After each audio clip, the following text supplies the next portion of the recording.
What is global African citizenship? To start with, a global African citizen, to my mind, is one who does not shy away from embracing Africa's past in all its glory and gore. Like I've said elsewhere, nobody's ancestors were perfect. The ability to embrace and admit the role that some of our ancestors played, alongside those who plundered us, can only help us to understand the psyche of our overwhelmingly irresponsible political class today and how to effectively challenge them. Global African citizenship should also equip us to free ourselves of the shackles with the global north and their transnational corporations continue to rot in collusion with their partners in the economic south to keep us oppressed. By embracing our history, good and bad, we will recognize that there is a pattern at play here. Arab, European enslavers, and colonizers would not have succeeded in enslaving and colonizing us without the collusion of some of our ancestors, who were very often the traditional rulers and merchants who made their wealth through those odious trades. Right now, the economic north is in cahoots with our political elites. The difference is that rather than being shackled and carted across the Sahara or abroad across the ocean, we are shackled and kept prisoners within our countries to be exploited by the economic north through multinationals who callously continue to exploit our resources under the watch of our politicians and their cronies. Some of the unlucky ones who try and escape still end up facing death on the high seas or in the Gulf region as modern slaves. So, how do we move forward? We must reconcile our past. The ethnic rivalries that made us vulnerable to religious, economic, and political exploitation by all comers are still very much with us today. Unearthing our history by ourselves, not the versions fed to us by our exploiters, will help us know where we went wrong and how to avoid making the same mistakes over and over again. The making of amends for our role in slavery is only one aspect of that process of introspection, but it is a crucial step if we are to make any headway as global Africans. Making amends for slavery does not have to be monetary, since first, African countries are, of course, some of the poorest in the world because the wealth made from slavery was used to build other continents and not Africa. However, amends still have to be made for our part in slavery and slave trade because the wound that our role inflicted on those who were carted away was more psychic, in that we also hurt ourselves in the process of assisting the capture and sale of our brothers and sisters. The result of the wound that we inflicted on ourselves during slavery is apparent today in the mess that the continent is in.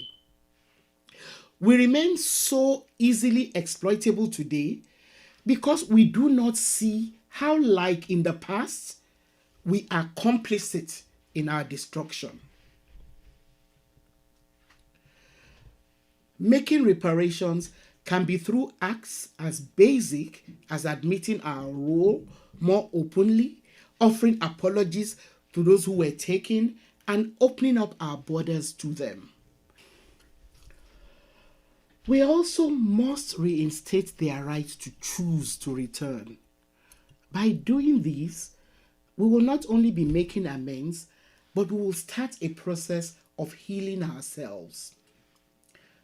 A few African countries are already offering citizenship to Africans in the diaspora, but we all have to do so, not as a matter of doing them a favor, but as an act of contrition.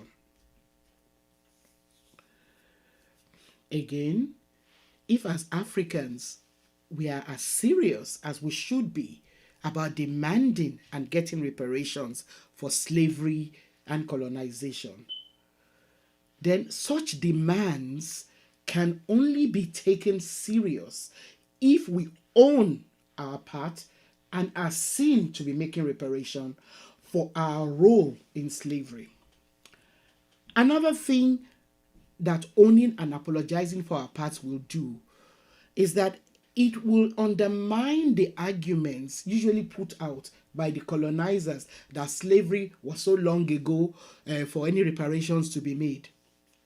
One of the things that I'm hoping that this episode will achieve is to open up more discussions about creative ways of demanding and negotiating how reparations can and should be made. So please keep your comments coming. To round up, I believe that if we're being pragmatic, we will accept that global African citizenship, like globalization, should be driven by identity and values. Global African citizenship should not only be about how we all share a common humanity, but should underscore our equal worth. It should mean being open to engaging positively with various identities and cultures, and being able to recognize and challenge stereotypes. It is unquestionably about how we use and share the earth's resources fairly and the entrenchment of the most basic of our human rights: the right to life and liberty, freedom from all forms of slavery and torture, the right to work and education, freedom of opinion and expression, all of which most of us of African descent are currently being denied as global citizens. Global African citizenship should help us explore the complexity of the global issues that deny us these rights, so we can engage with multiple perspectives. In essence, global African citizenship should not just be an add-on to our efforts as activists, scholars, or whatever we are. It should be integral to the framework of whatever we do at our community, national, and global levels. So, how do we as global Africans commit to build our understanding of world events and how they affect us, our continent, and diaspora? How do we get involved in not just our local and national, but global African communities so that we can act effectively to influence the world around us? How does global African citizenship inspire and inform us as parents, teachers, community members, leaders, so our young ones are taught the power of their voice from an early age, and that they must insist on using that power to build a fairer, safer, and more secure world for themselves and everyone else? How do we work to entrench the right to demand that what has been taken from us should be returned or compensated? How do we protect and explore our resources for our own development? Please share your comments and responses to some of these questions that I've raised. Thanks for watching the Sankofa Pan-African series. Subscribe if you've not yet done so. Turn on your notification buttons Share our videos with your friends and support us through Patreon or by buying me coffee. Make time to also check out sankofastorybooks.com.